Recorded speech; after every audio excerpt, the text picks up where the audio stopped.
itu.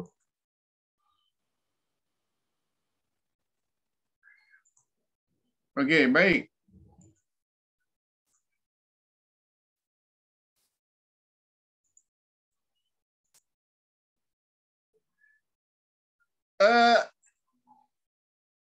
Nanti ada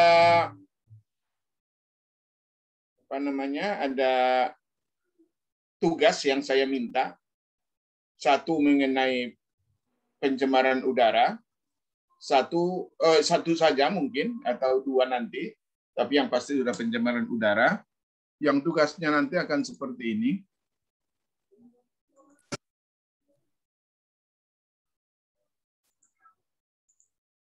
Ini, yaitu tugasnya mengenai meteorologi dan sebaran pencemaran udara. Ini nanti akan dimulai daripada sebaran meteorologi sebaran pencemaran dan model sebaran pencemaran. Jadi kita tahu bahwa polusi yang dikeluarkan oleh industri biasanya itu melalui suatu cerobong. Ya, melalui suatu cerobong di mana dia mempunyai ketinggian tertentu. Yang mengakibatkan apa? Bahwa akan terjadi sebaran bahan-bahan ataupun polusi yang dilepaskan ke udara. Berapa konsentrasi dan bagaimana pengaruh daripada meteorologi terhadap pola penyebaran itu harus kita pahami. Dan itulah yang saya minta untuk Anda ulas. Jadi misalnya meteorologi sebaran pencemaran itu tujuannya apa? Menjelaskan konsep sebaran polutan di atmosfer dengan dasar meteorologi. Nah, dasar meteorologi ini adalah sesuatu yang tak bisa kita kendalikan. Meteorologi nggak bisa kita kendalikan. Hanya Tuhan yang bisa mengendalikan. Itu pun kalau yang percaya sama Tuhan. Kalau nggak percaya sama Tuhan, saya nggak tahu. Ya kan? Apakah itu bisa dikendalikan oleh sesuatu atau seperti apa gitu. Tapi biar itu bukan ranah kita, saya kira ya. Itu bukan ranah kita, saya kira. Nah, jadi sebaran pencemaran itu dipengaruhi oleh apa? Proses adveksi, dilusi, difusi, dispersi. Nah, ini adalah proses alami, ya. Kalau ada satu fluida, satu benda yang sifatnya itu terfluida atau fluida dan dicampurkan kepada fluida, akan terjadi proses seperti ini. Adveksi, dilusi, difusi, dan dispersi. Akan terjadi seperti itu. Proses mana yang paling menentukan? Tentunya itu tergantung kepada sifat-sifat bendanya. Lalu peranan angin dalam distribusi polutan. Tentunya ini akan kita lihat nanti peranan angin. Makanya di dalam proses penentuan lokasi industri, peranan angin ini harus dilihat. Apakah industri ini akan mengeluarkan bahan pencemar nanti akan sampai kepada penduduk. Jangan sempat itu.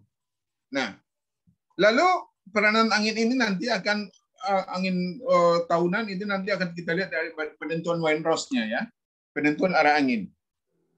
Lalu ada faktor turbulensi di atmosfer yang disebabkan mungkin selain daripada proses dilusi, dispersi dan peranan angin, mungkin disebabkan oleh kontur bumi.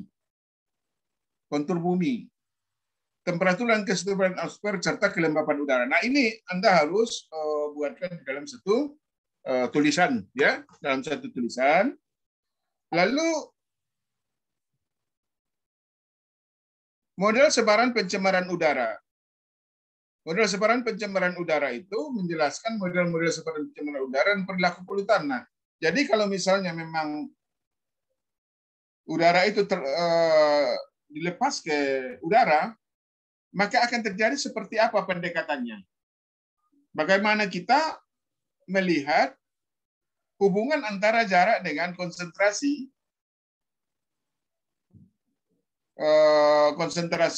daripada beban pencemar, daripada zat yang mencemari gitu. Ini ada beberapa model yang kita lihat ya. Ada model pendekatan emisi sumber, ada model meteorologi, dan ada model dispersi pencemaran, yaitu persamaan Gauss-Plum model dan seterusnya. Nah, diharapkan nanti agar Anda terbiasa untuk mencoba mengestimasi pola sebaran itu, Anda coba nanti membuat contoh soal yang berkaitan dengan itu. Nah, itu saya kira yang pertama, yang arahan mengenai tugas. Nah, tugas ini akan tugas diposting nanti 21 Mei ke dalam e-learning ya, dalam bentuk MS Word.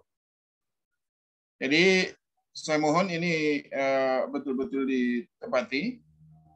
Ini maknanya ini ada tanggal 9 ya sekarang ya. Ini 21. Ini masih lama ya. Masih lama, ada 11 hari lagi, 12 hari lagi ya. Coba. Ya 21. Nanti presentasi tugas. Oh, presentasi tugas yang tanggal 23 ya. Ini 23. Sorry. 23. Ini nanti 21 ya. 22. Nah, ini nanti. Saya harapkan seperti itu. Aspek penilaian kecukupan bahan, originalitas penulisan, bukan copy paste. Kemarin itu banyak yang copy paste, saya tahu.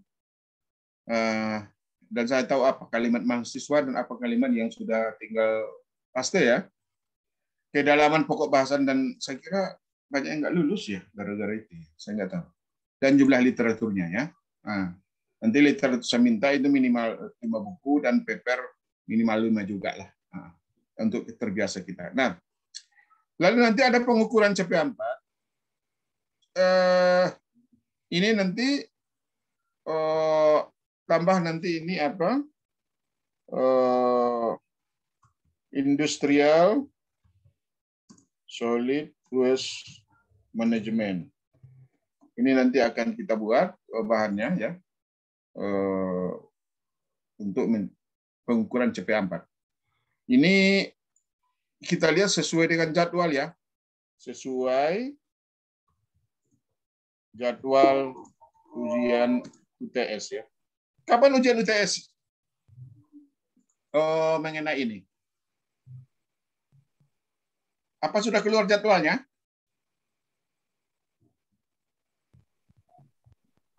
Izin Pak, kalau untuk jadwal, sebenarnya Pak jadwal UAS Pak, bukan UTS Pak. Sorry, ya UAS. Kalau nggak salah Pak tanggal 30 Pak, tapi jadwalnya belum keluar Pak. Belum keluar ya? Iya, oke. Nggak apa-apa kalau begitu.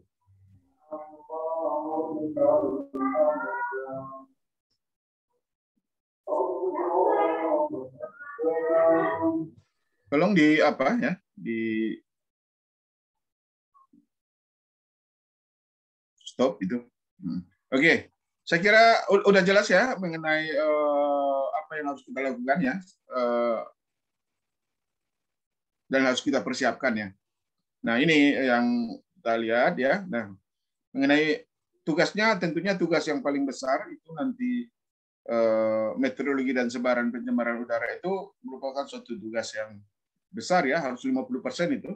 Sedangkan ini ujian ini mungkin di bawah 50%. Oke, baik. Ada pertanyaan kira-kira mengenai tugas? Nggak ada ya? Oke, baik. Kita lanjut tugas berikut kuliahnya.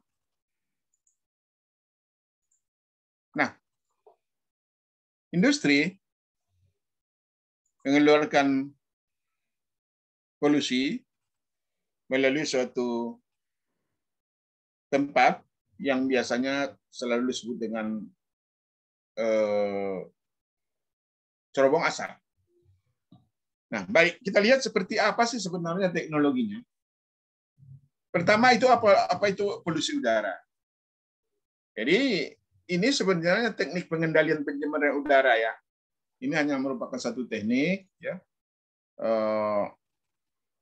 untuk mengurangi atau mengulangkan emisi ke atmosfer yang dapat membahayakan lingkungan dan kesehatan manusia. Itu. Jadi kalau misalnya kita memberikan emisi ke atmosfer tapi tidak membahayakan lingkungan dan kesehatan manusia, bukan tidak perlu kita kendalikan. Nah, jadi pengendalian pencemaran udara salah satu bidang utama pengendalian pencemaran bersama dengan pengolahan air limbah. Pengolahan air, lihat ya, ini sudah saya kira sudah Anda pelajari. Limbah padat nanti sekilas, dan pengolahan limbah berbahaya. Saya kira ini sudah ya, sudah dipelajari itu. Nah, baik.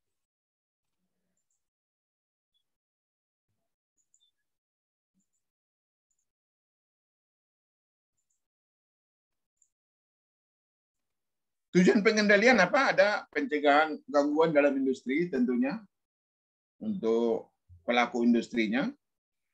Pencegahan kerusakan fisik pada properti. Kalau misalnya banyak mengandung asam, tentunya ini bisa merusak properti di sekitarnya yang bersifat logam. Mengurangi bahaya kesehatan pada operator, ya ini di dalam juga, ya di dalam pabrik juga. Recovery produk limbah yang berharga, kadang-kadang ada yang harusnya dibuang, tetapi itu kita recovery, kita ambil kembali, sehingga kita daur ulang menjadi barang yang berharga, mungkin bisa jadi. Lalu minimalkan kerugian. Kerugian itu bisa dampak daripada karena memang kita harus memberikan santunan kepada sekitar kita, ataupun memang berdasarkan kepada neraca massa yang terlalu banyak kita buang ke lingkungan. Lalu bisa jadi tujuan pengendalian meningkatkan kualitas produk. Nah, tergantung kepada kasusnya. Jadi sumber emisi dapat kita lihat di dunia ini saya lupa ini membuat ininya ya, apa sumbernya. Yang paling banyak industri tentunya. Lalu ini produk-produk komersial, ya. Ini ada transportasi, dan sesudah industri transportasi yang paling banyak. Lalu agrikultur ya, pertanian banyak. Lalu ini ada consumer and commercial product, itu juga banyak, dan ternyata dari perumahan itu tidak terlalu besar ya pengaruhnya terhadap emisi udara. Nah, ini kelakuan daripada polutan. Kalau kita lihat ya, ini kita lihat ada, ini livestock ya, area daripada pertanian. Kegiatannya itu adalah pemeliharaan ternak. Ternak itu tentunya menghasilkan banyak feces yang selalunya itu akan terurai, dan itu akan menghasilkan CO2 dan itu masuk ke udara. Itu salah satu ini ya. Ada juga dengan pupuk juga seperti itu. Ada juga di gunung ya. Ya, ada juga dari kayu, karena kita tahu ranting-ranting kayu itu membusuk, dia akan melepas. Tentunya dari kota juga ya, banyak dari truk dan lain sebagainya ya. Nah, dan seterusnya. Ini banyak sekali sumber-sumbernya yang bisa menyebabkan terjadi emisi. Apa yang dikendalikan? Tentunya yaitu partikel. Kenapa partikel? Karena partikel itu bisa membahayakan manusia. Ataupun pengendaliannya agak berbahaya, ini pasti. Kalau kita lihat kadang-kadang di berbagai industri, ketika terjadi satu insiden, itu misalnya ada pembuangan gas ke sekitarnya bisa menyebabkan orang mati di sekitarnya. Kalau partikel tidak, tetapi ini partikel banyak memberikan pengaruh yang jangka lama dan itu tidak nyaman, ya itu. Nah, ini yang kita harus kendalikan. Pemilihan pengolahan bagaimana? Tergantung karakteristik polutan dengan fitur perangkat kontrol tertentu, ya. Lalu partikel polutan bervariasi dalam ukuran. Lalu satu alat tidak akan efektif untuk semua polutan walaupun sumbernya sama. Nah, jadi satu alat itu belum tentu cukup untuk bisa menyelesaikan satu persoalan. Lalu perilaku kimia polutan jangan menentukan proses kontrolnya, ya. Ini oke. Lalu alat pengumum partikel itu apa? Itu ada umpan masuk, misalnya alur satu, ada partikel yang ditangkap dan ada partikel yang lolos. Nah, ini akan kita uji selalu dengan efektivitas alat, ya. X1 tentunya ini adalah berapa banyak partikel yang ditangkap, lalu ini adalah X0. Nah, inilah persennya, ya. Atau kalau nanti kita buatkan, akan kita dapatkan rumus seperti ini. Saya kira ini nggak usah saya uraikan karena ini nggak terlalu sulit. Nah, peralatan pengendalian partikel itu apa? Siklon, ada filter kain atau fabrik, atau ada wet collector, ada pengendap elektrostatik, dan kolektor kering atau dry collector. Ini adalah untuk partikel, ya. Ini untuk partikel. Seperti apa dia? Nah, apa itu partikel? Partikel bisa cair atau bisa padat. Yang pasti itu ukurannya halus. Contoh asap. Asap itu apa? Apakah itu padat atau cair atau gas asap? Gimana? Ada yang mau ngasih pendapat? Asap.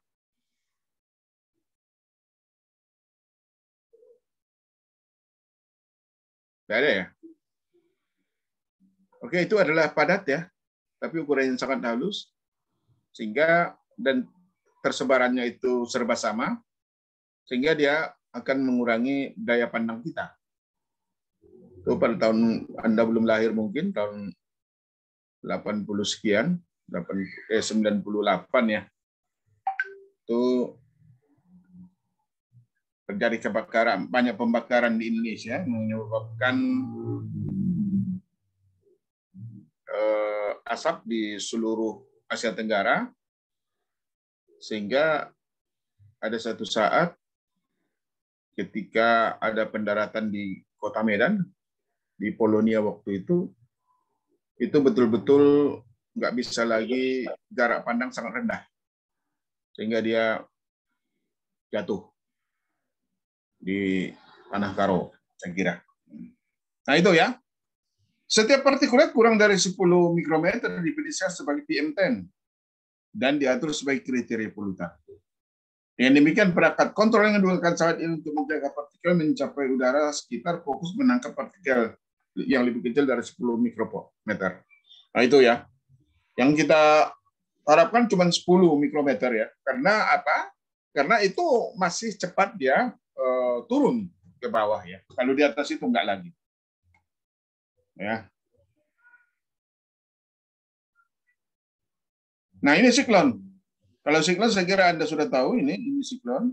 Ini terdiri daripada sebangsa tong, ya. Dia silinder, lalu di sini di bawah, ya, mengerucut dia.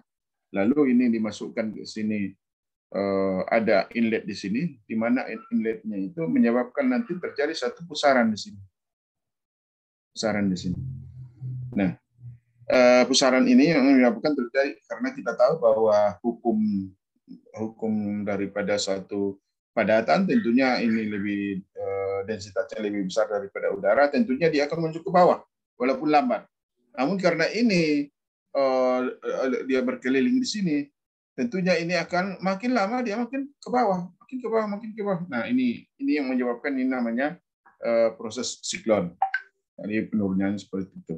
Dan nanti akan ke atas itu udara yang sudah kering ya. Nah itu.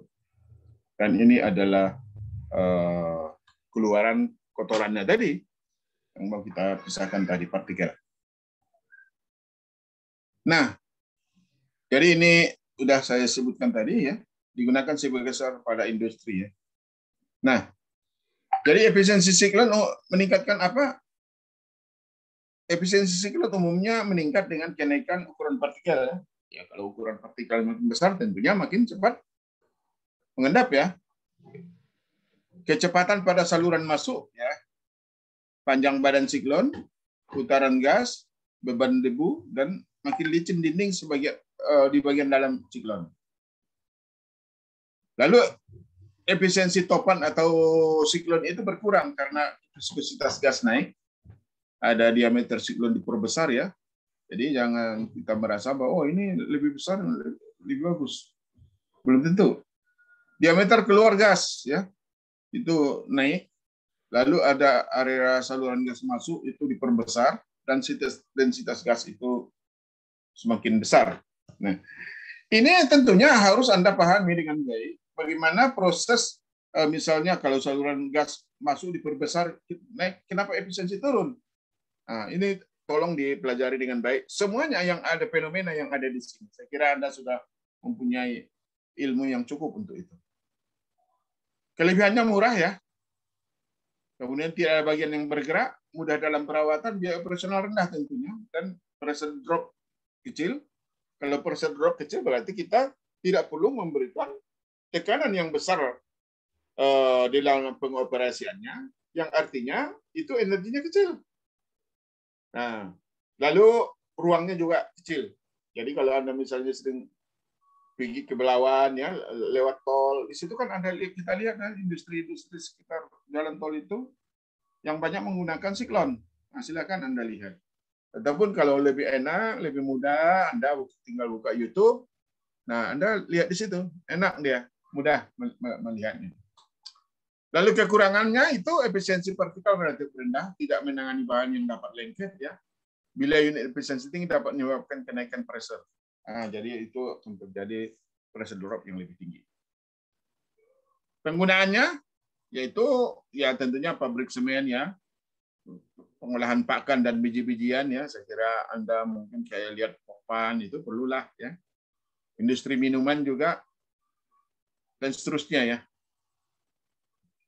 Nah, untuk bagaimana kita mengestimasi kecepatan daripada sentrifugal kecepatannya itu nanti kita lihat dengan melihat ini PR.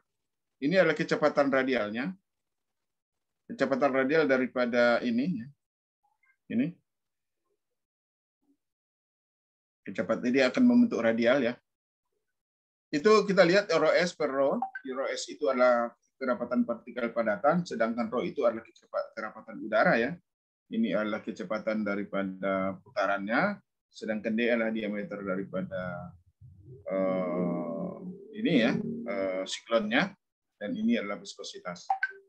Nah ini percepatannya sentrifugal, ini saya kira ini adalah definisi daripada fisika biasa saja. Silakan Anda pelajari sehingga nanti akan kita lihat bahwa faktor pemisah siklon S adalah seperti ini.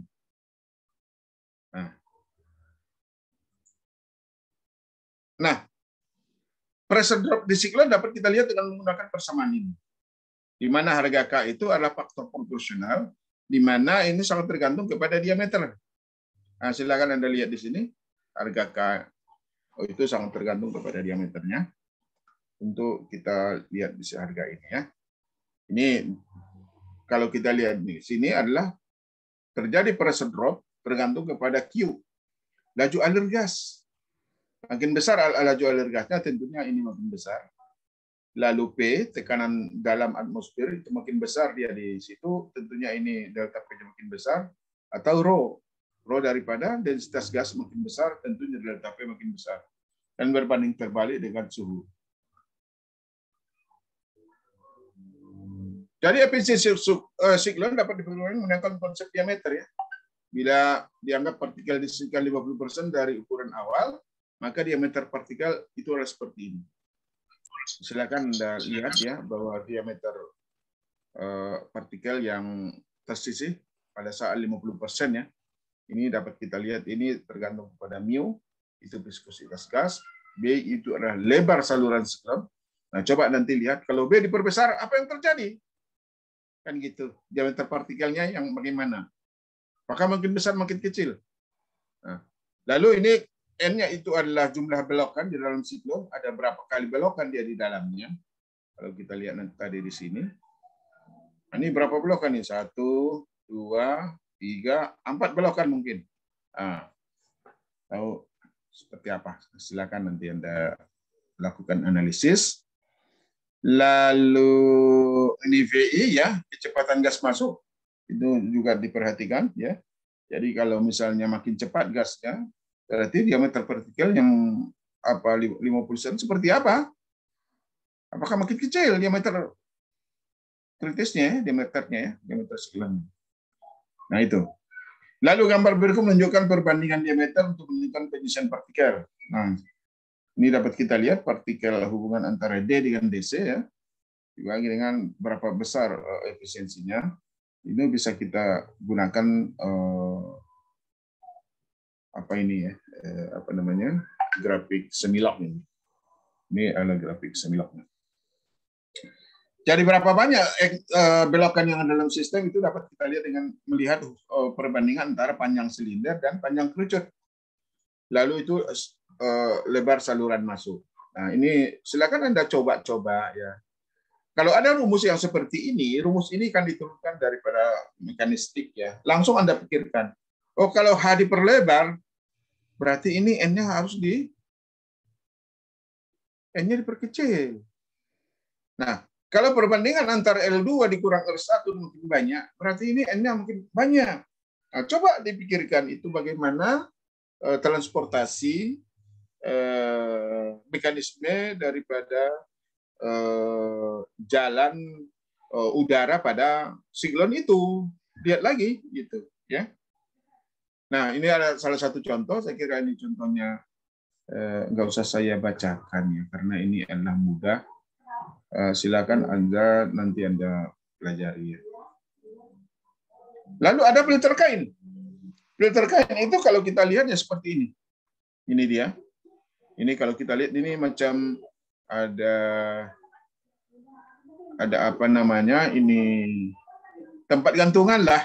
Gantungan ini digantung. Sini 1, 2, 3, 4, 5, 6 ya. Ini ada 3 baris, berarti 18 gantungan di sini, ya. Ada 18 gantungan di sini. Di mana yang digantung ini adalah kain. Ini dia. Seperti kelambu nih. Seperti kelambu. Nah, jadi ini nanti keluarannya masuk dari sini, ya. Bisa nampak ya apa yang saya lihat, saya tunjukkan ini bisa nampak? Bisa, Pak. Bisa, Pak. Nah, masuk dari sini, masuk ke sini ya. Inilah dia masuk ke dalam ini, ya. Lalu di sini nanti partikelnya tinggal di sini, tinggal di dalamnya, tinggal di dalam ini semua partikelnya. Lalu udaranya akan keluar. Nah, udara yang bersih ini keluar ke sini. Nah, ini dia keluar, ini dia keluaran dari sini, ya. Ini akan keluar sampai sini. Nah itu. Nah tentunya ini kita harapkan lalu coba kita lihat di bawah.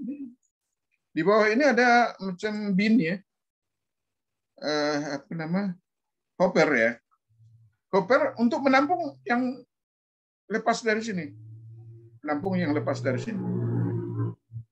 Jadi menampung yang lepas dari sini. Bagaimana dia bisa lepas? Tentunya ini biasanya akan lengket ya di sini. Apapun ceritanya dia lengket di lubang-lubang yang ada di sini ya, di filter kain ini. Nah, sehingga bagaimana caranya? Maka di sini akan ada apa? Shaker. Shaker ini dia akan menggoyang-goyang ini, menggoyang-goyang gantungan ini sehingga nanti akan turun seperti itu. Ya. Baik. Nanti kalau ada pertanyaan selalu di-cut aja, tidak apa-apa. Nah, ini dia bentuknya, ya. Ini bentuknya tadi untuk lebih jelasnya. Ini yang kotor, ya, udara kotor masuk ke sini dan dia akhirnya keluar udara kering dari sini, ya, udara kering. Ini udara keringnya. Nah, lalu di sini nanti karena ada vibrator tadi, shaker ini, maka akan turun debunya turun ke sini. Nah, itu dia.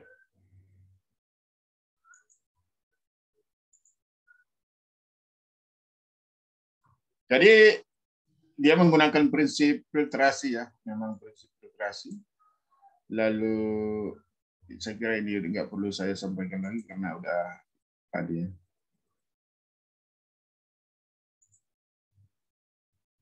Faktor-faktor yang mempengaruhi efisiensinya apa? Ini adalah kecepatan filtrasi gas, karakteristik partikel, karakteristik kain, dan mekanisme pembersihan. Nah, ini sangat penting, ya, bagaimana mekanisme pembersihannya. Kalau kita lihat kecepatan filtrasi gas, tentunya ini sangat tergantung kepada jenis kainnya juga, ya. Ini. Lalu ada karakteristik partikelnya, apakah partikelnya itu ukurannya seperti apa, kemudian densitasnya seperti apa, ya. Intensitas dan frekuensi pembersihan sangat penting, ya. Karena ini sangat penting dalam efisiensi pengisian endapan debu pada kain. Nah, ini harus betul-betul dilihat. Tapi secara umum efisiensi meningkat dan kenaikan kecepatan filtrasi dan ukuran partikel. Nah, itu secara umum.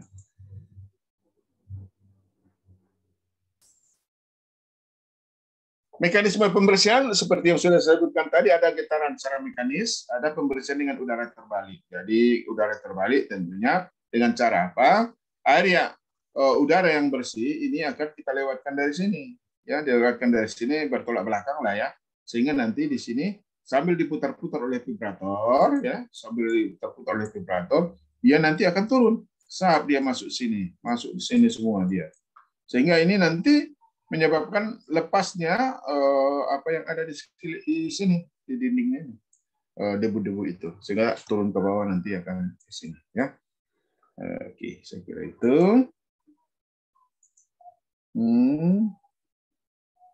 Ini, ya, faktor yang mempengaruhi, ya. Kita kira udah tadi. Nah, ini, ya.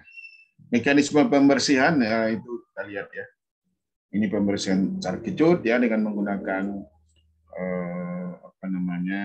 kompresor udara yang berkompres, masukkan ke sini, pas gitu, ya, dengan dikejutkan, ya, dengan bukan pengaliran yang terus menerus, nah, sehingga nanti akan turun ke sini.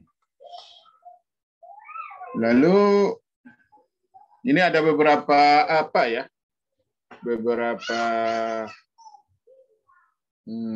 kain, ya, jenis-jenis kain, ya, ada cotton, wool, nilon, ya, dacron, ya, dan seterusnya. Ini temperatur operasionalnya, ini daya tahan terhadap asam, daya tahan terhadap basah, kemudian abrasinya, kemudian tensile strength-nya seperti apa. Ini bisa kita lihat nanti di sini. Kelebihannya apa? Ini ukuran yang efisiensi koleksi tinggi untuk yang kurang dari 10, ya. Yang kurang dari 10 ini. 10 mikrometer. Nah, sama dengan siklon juga, ya. Penurunan kinerja mudah diamati dan penggunaan energi yang relatif hemat. Nah, kekurangannya gas panas harus didinginkan, ya, karena nanti akan bisa merusak kainnya. Lalu ada biaya perawatan dan penggantian sangat tinggi tentunya, ya, karena kainnya itu mahal, ya, dan itu harus terus diganti. Ukurannya sangat besar dan kain sangat rentan terhadap bahan kimia, ya.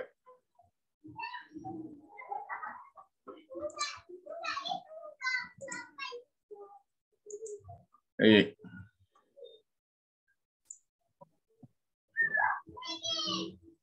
Jadi saat partikel menempel pada kain, efisiensi penghilangan meningkat. Tetapi begitu juga penurunan tekanan. Jadi penurunan tekanan itu adalah merupakan penyebelahan tekanan pada kain dan penurunan karena adanya masuk partikel. Ya, saya kira itu biasa saja ya. Anda kira udah belajar di satuan operasi ya. Nah, jadi makin lama pressure drop-nya ini tentunya makin besar. Kenapa? Karena XP-nya, ketebalan daripada filternya, lapisan filternya itu semakin besar, ya, sehingga pressure drop-nya sudah semakin besar sekiranya. Nah, kalau ini adalah ciri daripada filter, ya, ciri daripada kainnya itu sendiri. Sedangkan ini adalah apa yang terjadi kalau misalnya ini dia, ini kan terbentuk nanti di sini partikel-partikel dia makin tebal ya. Nah, inilah dia itu XP itu. Nah, itu. Baik. Ada scraper basah.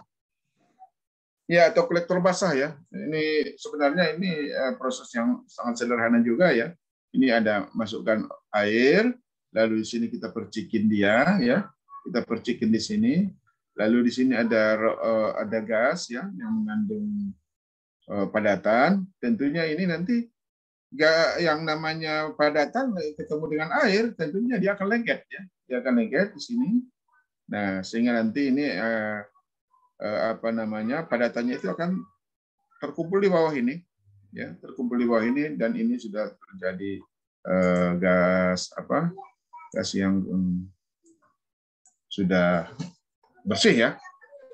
Tuh.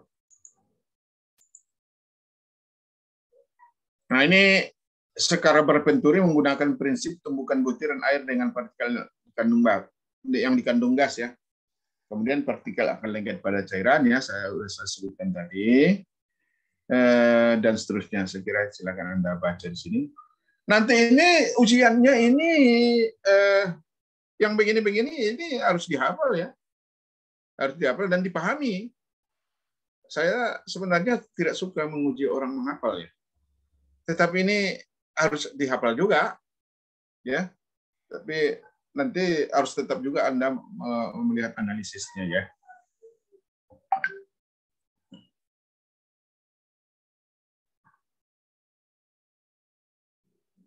Ini spraytoernya termasuk bagian daripada itu juga tadi.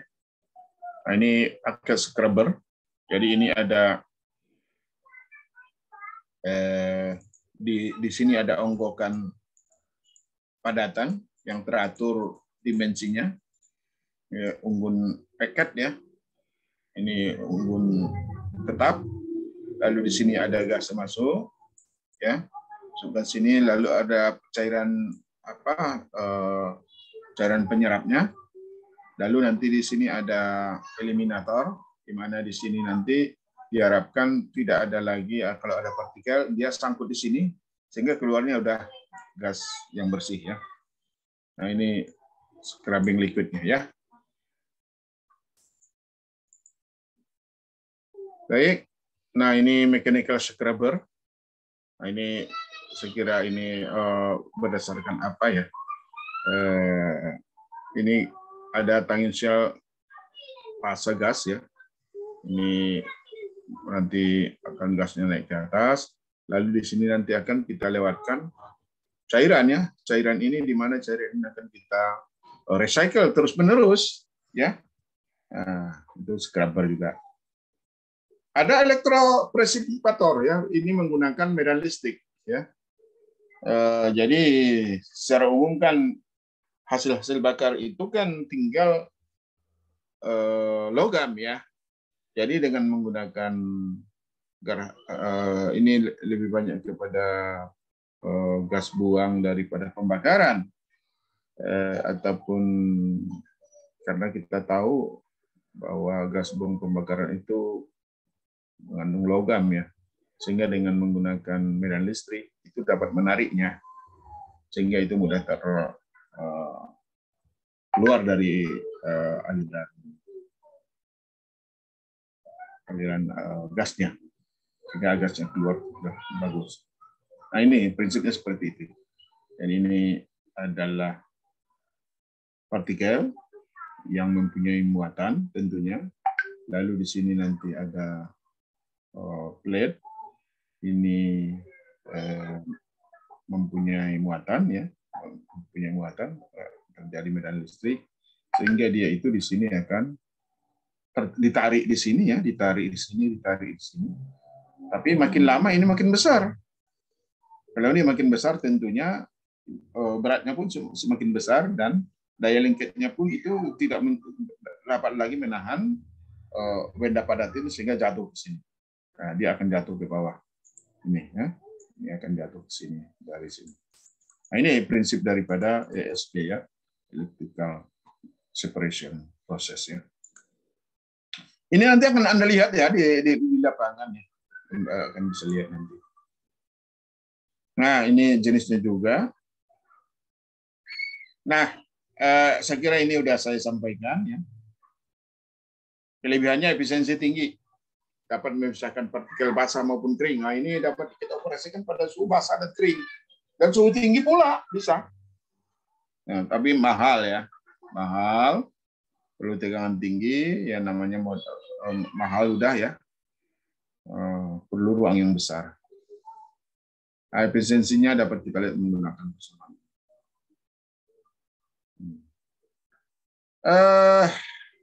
Itu kalau kita mengendalikan padatan. Kemudian kalau gas bagaimana pula?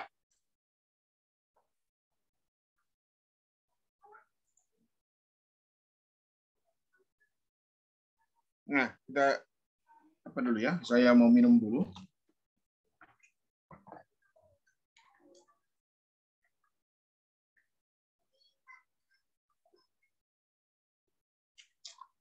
Nah, baik.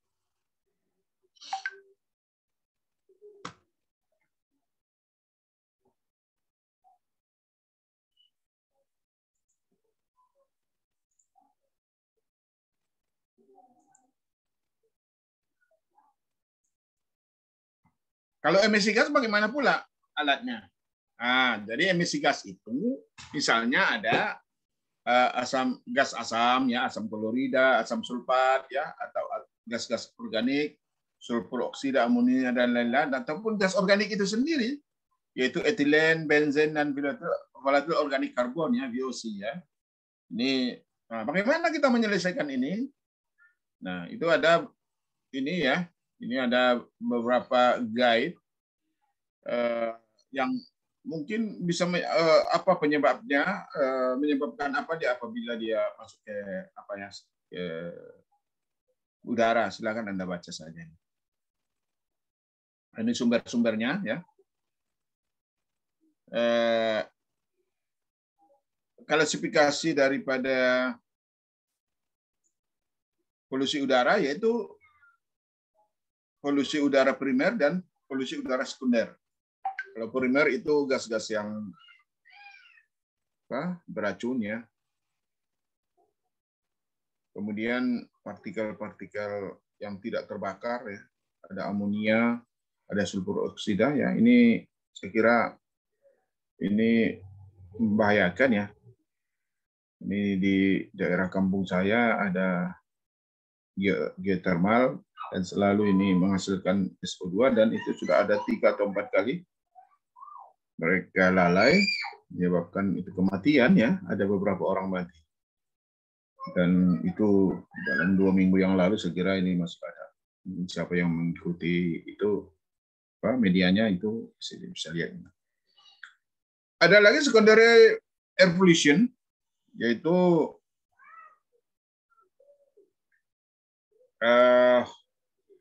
misalnya ada aldehid, peroksid, asetil nitrat dan sebagainya. Itu disebut dengan smoke ya, photochemical smoke bentuknya. Bagaimana mengendalikannya? Itu ada kondensasi, ada absorpsi dan ada adsorpsi. Nah, kalau kondensasi tentunya merubah dia menjadi cairan. Bagaimana caranya? mungkin bentuk kondensor ya. Sekira Anda sudah tahu ya, bisa kondensor ya, ataupun dengan cara pengurangan tekanan tiba-tiba ya, bisa jadi seperti itu. Nah, ini harus Anda pahami ini dengan baik ya semuanya. Nah, ini beberapa contoh ya. Ini gas masuk ke sini ya.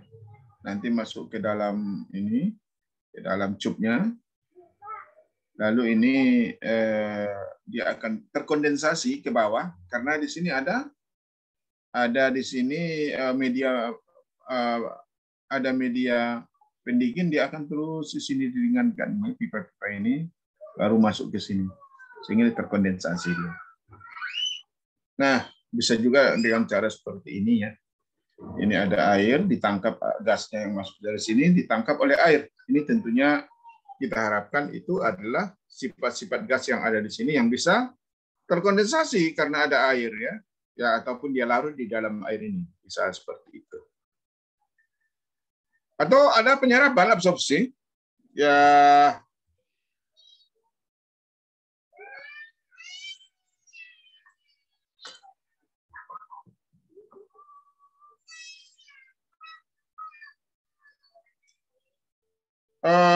kalau absorpsi penyerapan ini untuk menghilangkan pulutan gas dan melibatkan cairan ya. Ada kita masukkan cairan ke situ sehingga gas-gas itu larut ya di situ. Dengan cara penyerapan dapat kita lihat seperti ini. Ini sekira tadi udah ada juga ya. Ini gas yang masuk ke dalam ini. Lalu di sini ada packing ya, ada unggun. Unggunnya ini ada yang tujuannya itu adalah apa? Untuk memperluas kontak daripada gas ini terhadap liquidnya. Masuk sini liquid, nanti di sini sehingga gas yang bisa larut di dalam liquid ini dia akan terus ke bawah. Itu bisa menjadi seperti ini.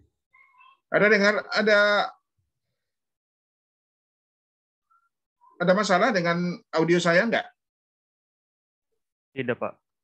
Enggak ada ya? Oke. Baik. Nah, ini sama dengan yang tadi, prosesnya lebih apa? Efisiensi tergantung kepada luas permukaan kontak antara gas dan cairan. Tapi yang pasti di sini adalah bukan itu saja, itu adalah konsentrasi maupun sifat-sifat daripada penyerapnya. Ya. Waktu kontaknya tentunya dan seterusnya. Nah, bagaimana kita memilih penyerapan gas sebagai metode pengendalian polusi? Itu adalah ada ketersediaan pelarut yang cocok. Itu. Dan ini biasanya itu mahal ya. Ini mahal yang seperti ini. Kita harus mencoba untuk melihat, mencari pelarut yang murah. Lalu kalau misalnya pelarut itu sudah penuh dengan polutan, lalu mau diapain? Itu juga harus dipikirkan. Nah, apakah itu bisa kita recovery lagi? Harus dipikirkan seperti apa. Atau memang kita uapkan lagi untuk mendapatkan sesuatu yang di mana polutan itu bisa kita gunakan lagi, bisa kita jual, atau seperti apa gitu. Ini harus betul-betul dipahami oleh kita semua. Apa ya?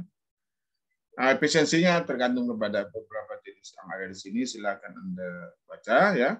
Nah, ini adalah absorption and stripping unit ya. Jadi misalnya ada polusi udara ya. Kemudian dia di sini melalui apa? Di sini tadi ada apa? Unggun, di mana unggun ini nanti dialirkan dari sini apa?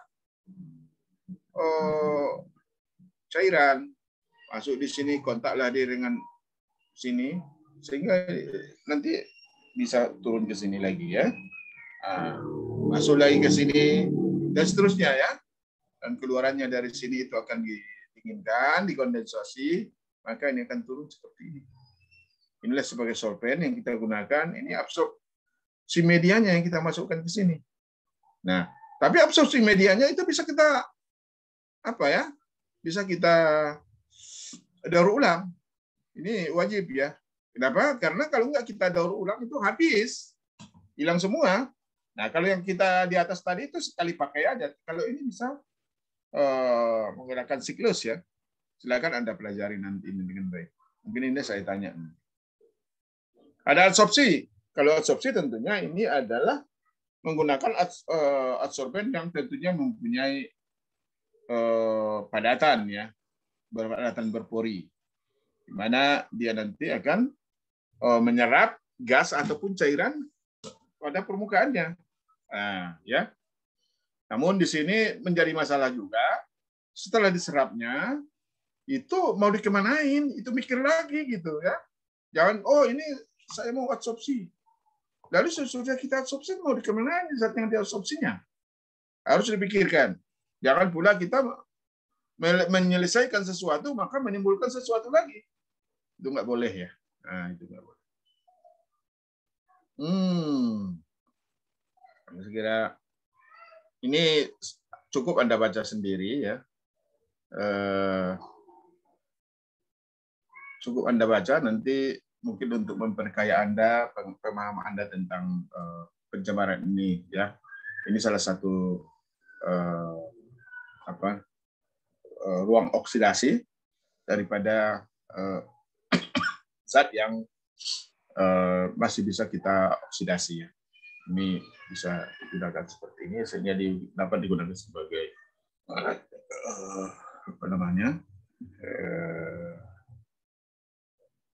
pembangkit listrik. Saya kira itu ya. Itu yang saya sampaikan. Nanti bahannya ini akan saya kirim ya akan saya kirim nanti di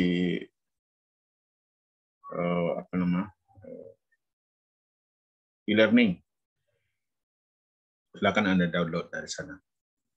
Oke, ada pertanyaan kira-kira? Oke, kalau nggak ada, saya kira kita akhiri ya kuliah kita.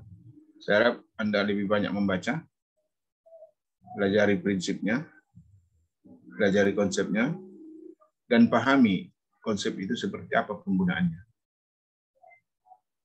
Tanpa Anda tidak memahami apa penggunaan dari setiap Anda pelajari, maka itu Anda akan malas berpikir.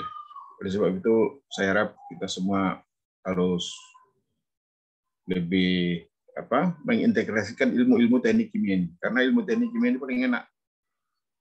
Jadi suatu saat nanti Anda akan merasa bahwa kalau ada persoalan yang seperti ini, wah, saya bisa memahami. Nah, jadi hal-hal seperti itu ya. Oke, saya kira itu saja yang bisa saya sampaikan. Minggu depan kita nggak bisa kuliah ya. Hari apa itu ya? Hari apa ya? Hari libur ya. Saya nggak berani kalau hari libur nanti banyak orang yang protes ya. Memang sama saya nggak diprotes, tapi dia ngomong sana sini. Kurang baik itu. Lagi pula itu kita hormati orang-orang yang merayakannya ya. Mungkin ini bisa kita lihat untuk hari Kamis depan atau seperti apa nanti tolong komtingnya bicara dengan saya ya. Oke, makasih. Assalamualaikum warahmatullahi wabarakatuh. Selamat malam. Ada pertanyaan, Andrea? Tidak ada, Pak. Belum ada ya. Oke, terima kasih.